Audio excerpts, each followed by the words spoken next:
வணக்கம்.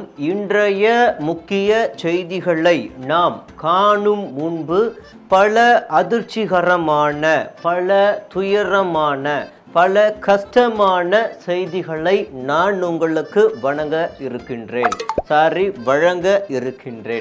அதற்கு முன்பு நாம் என்ன பார்க்க போகிறோம் என்றால், முதலில் அரசியலில் காணாமல் போன, குறிப்பாக தேர்தலுக்கு பிறகு காணாமல் போன அரசியல் புள்ளிகளை நாம் தற்போது காட்சிப்படுத்த போகின்றோம்.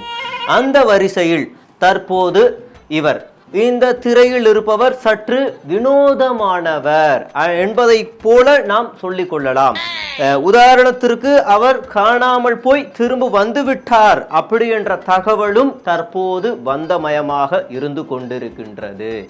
அப்படி என்ன செய்தார் அப்படின்ற கேள்விக்கு, அவர் கடந்த வாரம் குடும்பத்தோடு கொடைக்கானலுக்கு சென்றிருக்கிறார் என்று உளவுத்துறை மூலியமாக நமக்கு தகவல் கிடைத்திருக்கிறது. மறுபுறம் மக்கள் வெயிலில் வாட்டி வதைக்கக்கூடிய சூழல் தற்போது தமிழ்நாட்டில் இருந்து கொண்டிருக்கும் போது இவர் குழுகுழுவென குடும்பத்தோடு இருந்தது சர்ச்சையை ஏற்படுத்தி இருக்கின்றது. இதை வருங்காலங்களில் அவர் தவிர்த்து கொள்ள வேண்டும் என்று எதிர்க்கட்சிகள் குற்றம் சாட்டு கொண்டிருக்கின்றனர். காரணம் என்னவென்றால், இவர் எதிர்க்கட்சியாக இருக்கும்போது இதே குற்றச்சாட்டுகளை இவர் வைத்திருக்கிறார். அந்த வகையில் இவர் காணாமல் போய் திரும்ப வந்துவிட்டார் அப்படி என்ற தகவலை சந்தோஷத்தோடு நாங்கள் வழங்கி கொண்டிருக்கின்றோம். அடுத்ததாக நம்மளுடைய நிகழ்ச்சியில் காணாமல் போன அந்த அரசியல் புள்ளி யார் என்பதை தற்போது நீங்கள் திரையில் பார்த்து கொண்டிருக்கிறீர்கள். இவர் அரசியல் அந்த தேர்தல் பிரச்சாரத்தில் ப்ராப்பர்ட்டி ரவுண்ட் விளையாடிய ஒரு முக்கியமான அரசியல் தலைவர் அப்படி என்பதை நாம் கூற முடியும். அந்த வகையில் இவர் என்ன செய்தார் என்றால், செங்கலை நீட்டுவது, முட்டையை நீட்டுவது, போட்டோக்களை காட்டி ஈர்ப்பு நடவடிக்கைகளில் இருந்தார். தற்போது இவர் மக்கள் பணிக்காக தன்னுடைய சொந்தத்துடன் அவர் இருக்கிறார் என்பதை நீங்கள் பார்த்து கொண்டு இருக்கிறீர்கள். தேர்தல் முடிந்தவுடன், அதாவது தேர்தலில் மக்களை குளிர்விப்பார்கள், தேர்தல் முடிந்ததும் இவர்கள் குளிர்விப்பார்கள் அப்படி என்பதை இந்த இடத்தில் நாம் பார்த்து கொண்டு இருக்கின்றோம். அடுத்ததாக நாம் பார்க்கக்கூடிய இந்த பட்டியலில் முக்கியமானவர் அண்ணன். இவர் இப்போ எங்கே இருக்கிறார் என்ற கேள்வி இந்த தேர்தல் முடிவுகளில் மட்டுமல்ல, பொதுவாகவே இவர் தேர்தல் நேரங்களில் மட்டும் ஆக்ரோஷமாக என்று கத்தக்கூடியவர் தற்போது ஓய்வு எடுத்துக் கொண்டிருக்கிறார் என்ற செய்தி நமக்கு வந்து கொண்டிருக்கிறது. அவருடைய தம்பிகள் அவரிடம் சென்று, நீங்களும் மலை பிரதேசங்களுக்கு சென்று நீங்களும் ஓய்வெடுங்கள் என்று கூறியதற்கு அதற்கு நிதி வேணுமே, நிதி வந்ததா என்று பல கேள்விகளை தம்பியிடம் வைத்ததாகவும், தம்பிகள் விதி பிழுங்கி நின்றதாகவும், அதனால் தன்னுடைய ஓய்வை தன்னுடைய வீட்டிலேயே அவர் கழிப்பதாகவும் தகவல்கள் வந்து கொண்டிருக்கின்றது. குறிப்பாக கடலூர் வள்ளலார் சர்வதேச மைய போராட்டத்தில் இவருடைய கட்சிக்கு சரியான ஆதரவு கிடைக்காததால் தன்னுடைய தம்பிகளுக்கு அவர் அன்பு கட்டளையிட்டிருக்கிறார். தேர்தல் முடிவுகளுக்கு பிறகு நாம் வீரியமாக இறங்குவோம், அதுவரை என்னை போல் என்று கத்தாதீர்கள் என்று அவர் பாச கட்டளை இட்டிருக்கிறார். அடுத்ததாக நம்மளுடைய காணாமல் போன பட்டியலில் வித்தியாசமான ஒரு செய்தியை நாம் காண இருக்கின்றோம். இந்த இரு புகைப்படங்களை பார்க்கும் பொழுது உங்களுக்கு என்ன தோன்கின்றது என்றால், அதை நானே விளக்குகிறேன். இவர் அங்கும் அவர் இங்கும் தாவி இருப்பதை நாம் காண முடிகின்றது. அதாவது அந்த மாநில முதலமைச்சர் வெயில் தாங்க முடியாமல் நம்மளுடைய தமிழ்நாட்டிற்கு படையெடுத்து ஊட்டியில் குதூகலமாக ஓய்வெடுக்கிறதுக்காக வந்திருக்கிறார். அதே நேரத்தில் அங்கு இருக்கக்கூடிய அந்த அரசியல் பிரபலம் அவர் அங்கு தேர்தல் பிரச்சாரத்திற்காக தமிழ்நாட்டை மறந்துவிட்டு அவர் சென்று இருப்பதை நாம் காண முடிகிறது. அவரும் தேர்தல் முடிந்த பிறகு ஓய்வெடுப்பதற்காக செய்து கொண்டிருப்பதாக தகவல்கள் வருகிறது. ஏனால் அவர் நடைப்பயணத்திலேயே ஓய்வெடுத்தவர் என்பது குறிப்பிடத்தக்கது. அடுத்ததாக நாம் பார்க்க இருக்கிறது, எங்க போன் எங்கடா, அடுத்ததாக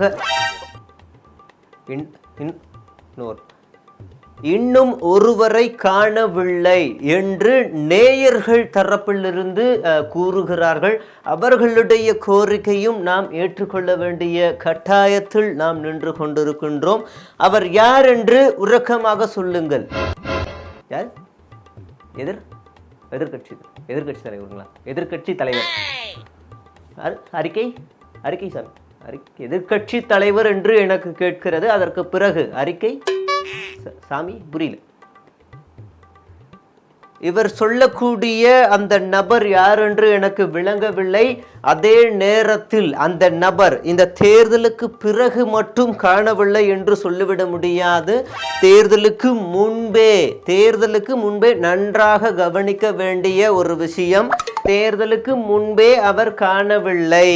அதாவது அப்பப்போது அறிக்கைகள் வெளிவரும், அதை வைத்து நாம் உணர்ந்து கொள்ளலாம் அவர் இருக்கிறார் என்பதை.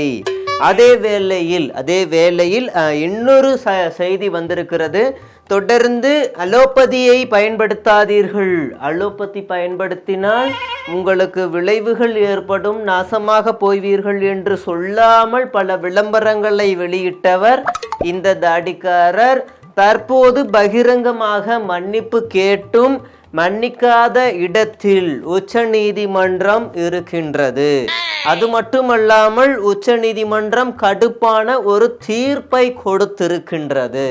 அதாவது இவரால் பாதிக்கப்பட்ட, இந்த தாடிக்காரரால் பாதிக்கப்பட்ட, நன்கு பார்த்து கொள்ளுங்கள் இந்த முகத்தை, இந்த தாடிக்காரரால் பாதிக்கப்பட்டவர்கள் யாரேனும் இருந்தால் அவர்கள் புகார் அளிக்கலாம். அதற்கு மத்திய அரசாங்கம் ஒரு இணையதளம் உருவாக்க வேண்டும், அதில் புகார் அளிக்கலாம் என்று கூறியிருக்கிறார். அதனால் வரிசை கட்டி கொண்டு வந்து புகார் அளிக்கலாம். ஆனால் இவர் சிறைக்கு செல்வாரா என்பதெல்லாம் உறுதியாக சொல்ல முடியாது. பல அரசியல் புள்ளிகளை வைத்திருக்கிறார்.